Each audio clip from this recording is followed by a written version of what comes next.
नमस्कार, छत्तीसगढ़ एक्सप्रेस में आप सभी का स्वागत है। मैं हूं आपके साथ कविता पांडे। बुलेटिन की शुरुआत करेंगे जहां बीजेपी के राष्ट्रीय अधिवेशन पर पीसीसी चीफ दीपक बैज का रायपुर में बड़ा बयान सामने आया है।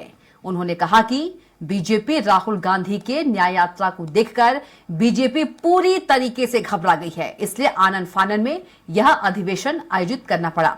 उनकी नाकामियों को जनता तक लगातार ले जाने का काम कर रहे हैं। बीजेपी पूरी तरीके से अपनी विफलताओं से बेनकाब हो चुकी है। अमित शाह द्वारा कांग्रेस के पदाधिकारियों को प्रभावित करने की आशंका पर दीपक बैज ने कहा कि कांग्रेस के लोगों को कोई प्रभावित नहीं कर सकता। बीजेपी के नेता चाहे सेंट्रल लेवल के हो या प्रदेश लेवल के, सभी को टारगेट दिया गया है। कितने लोगों को लाना है? इस समय देश में मोदी सरकार नहीं बनने वाली है। मोदी गारंटी पूरी तरीके से फेल हो चुकी है।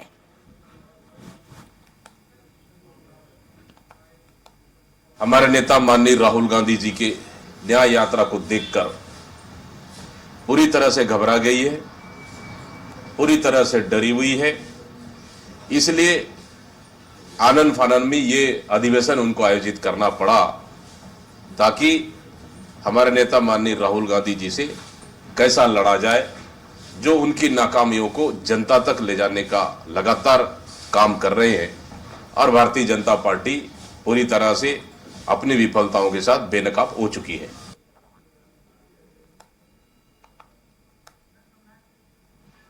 तो बीजेपी के राष्ट्रीय अधिवेशन पर दीपक बैज का बयान आपको सुना रहे थे। न्याय यात्रा को देखकर जो बीजेपी है वो घबरा गई है, ये दीपक बैज का कहना है। बीजेपी को करना पड़ा आनन फानन में अधिवेशन, तो अपनी विफलताओं से बेनकाब हो चुकी है बीजेपी, ये दीपक बैज का कहना है। तो पीसीसी दीपक बैज ने बयान दिया है कि राहुल गांधी के न्याय यात्रा से बीजेपी जो है वो घबरा गई है और आनन फानन में बीजेपी को राष्ट्रीय अधिवेशन जो है वो करना पड़ा। और दीपक बैज जो है उन्होंने ये भी कहा कि मोदी की सरकार जो है वो नहीं बन रही है। तो बीजेपी के राष्ट्रीय अधिवेशन पर पीसीसी चीफ दीपक बैज का रायपुर में बड़ा बयान। उन्होंने कहा कि बीजेपी राहुल गांधी के न्याय यात्रा को देखकर बीजेपी पूरी तरीके से घबरा गई है, इसलिए आनन फानन में यह अधिवेशन आयोजित करना पड़ा। उनकी नाकामियों को जनता तक लगातार ले जाने का काम कर रहे हैं। बीजेपी पूरी तरीके से अपनी विफलताओं से बेनकाब हो चुकी है। अमित शाह द्वारा कांग्रेस के पदाधिकारियों को प्रभावित करने की आशंका पर दीपक बैज ने कहा कि कांग्रेस के लोगों को कोई प्रभावित नहीं कर सकता। बीजेपी के नेता चाहे सेंट्रल लेवल के हो चाहे प्रदेश लेवल के, सभी को टारगेट दिया गया है। कितने लोगों को लाना है? इस समय देश में मोदी सरकार नहीं बनने वाली है और मोदी की गारंटी को भी पूरी तरीके से पीसीसी चीफ दीपक बैज ने फेल बताया है। तो राष्ट्रीय अधिवेशन को लेकर पीसीसी चीफ दीपक बैज का बयान जो है वो सामने आया है और इसी को लेकर हमारे संवाददाता दिलीप साहू सीधे जुड़ गए हैं। सीधे दिलीप का रुख करेंगे। दिलीप, पीसीसी चीफ दीपक बैज ने बीजेपी के राष्ट्रीय अधिवेशन को लेकर बड़ा बयान दिया है। दीपक बैज का कहना है कि जो राहुल गांधी की भारत न्याय जोड़ो यात्रा है उसको लेकर जो बीजेपी है वो घबरा गई है और इसलिए आनन फानन में उनको जो है राष्ट्रीय अधिवेशन करना पड़ा।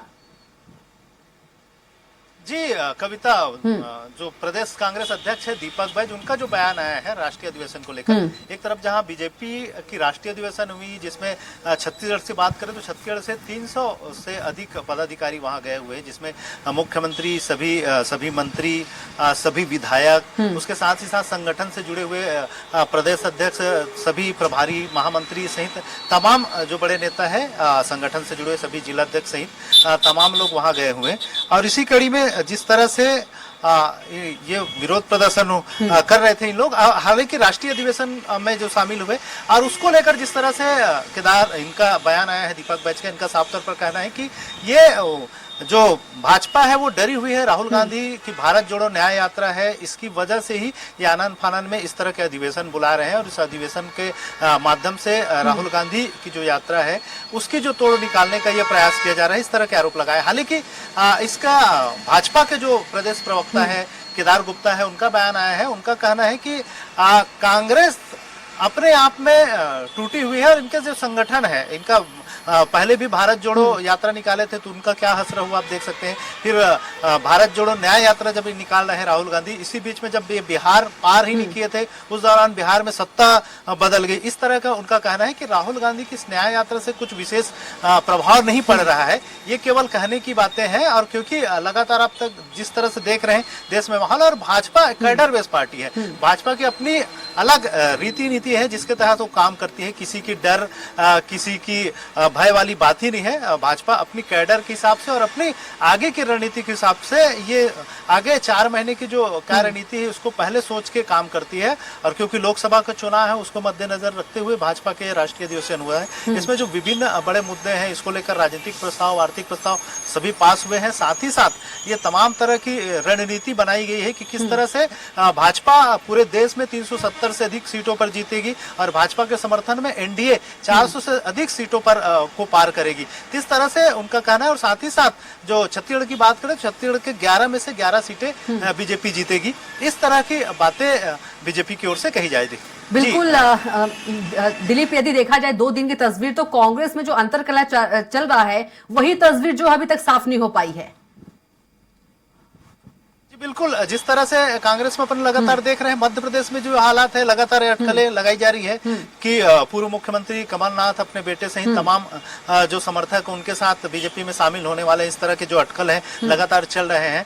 और इस बीच में अपन देख रहे हैं कि बहुत सारे जो परिवर्तन हुए हैं। महाराष्ट्र में देखें कि पूर्व मुख्यमंत्री अशोक चौहान भाजपा में शामिल हो गए। उसी तरह छत्तीसगढ़ की बात करें तो छत्तीसगढ़ में भी हाल ही में पूर्व विधायक रहे जो कांग्रेस के विधान मिश्रा, वो भाजपा में चले गए। इस तरह से जो पूरे देश में जो एक तरह से बीजेपी में शामिल होने का जो दौर चल रहा है, तो कहीं ना कहीं कांग्रेस संगठन में इसकी टूट की वजह मानी जा सकती है। या कांग्रेस संगठन या कांग्रेस का जो हाई कमान है या प्रदेश के जो कमान है ये इनको संगठित नहीं कर पा रही है, जिसकी वजह से इस तरह की जो स्थितियां भगदड़ सा मचा हुआ है। तो कहीं ना कहीं इसके लिए ये जवाबदार है, जिसकी वजह से बीजेपी लगातार अपना जो विस्तार कर रही है उसमें वो अपने जो प्रयास है उसमें सफल होती जा रही है। जी बिल्कुल दिलीप, दीपक भाई ये भी कह रहे हैं कि अमित शाह द्वारा जो कांग्रेस के पदाधिकारियों को प्रभावित करने की आशंका पर कह रहे हैं कि कांग्रेस के लोग कोई प्रभावित नहीं कर सकता है, चाहे वो सेंट्रल लेवल के हो चाहे वो केंद्र लेवल के हो। जी बिल्कुल, क्योंकि अमित शाह जी का फिर दौरा है, 22 फरवरी को छत्तीसगढ़ आने वाले हैं। इसी तारतम्य में जिस तरह से बीजेपी ने एक जो विभिन्न दलों के नेताओं को अपने साथ जोड़ने, प्रवेश कराने के लिए एक समिति बनाई है, प्रवेश समिति, उसके तहत जो कार्य कर रही है उसको लेकर दीपक बैज का बयान है। और उनका कहना है कि जिस तरह से बीजेपी के तमाम जो बड़े नेता है वो लगातार जिसकी जो प्रवेश समिति है उनके जो बड़े नेता है वो लगातार कांग्रेस के तमाम बड़े नेताओं को, पीसीसी के तमाम सदस्यों को बारी बारी से फोन कर रहे हैं। दूसरी तरह से किसी को लालच दे रहे हैं, किसी पर दबाव डाल रहे हैं, किसी को डरा रहे हैं।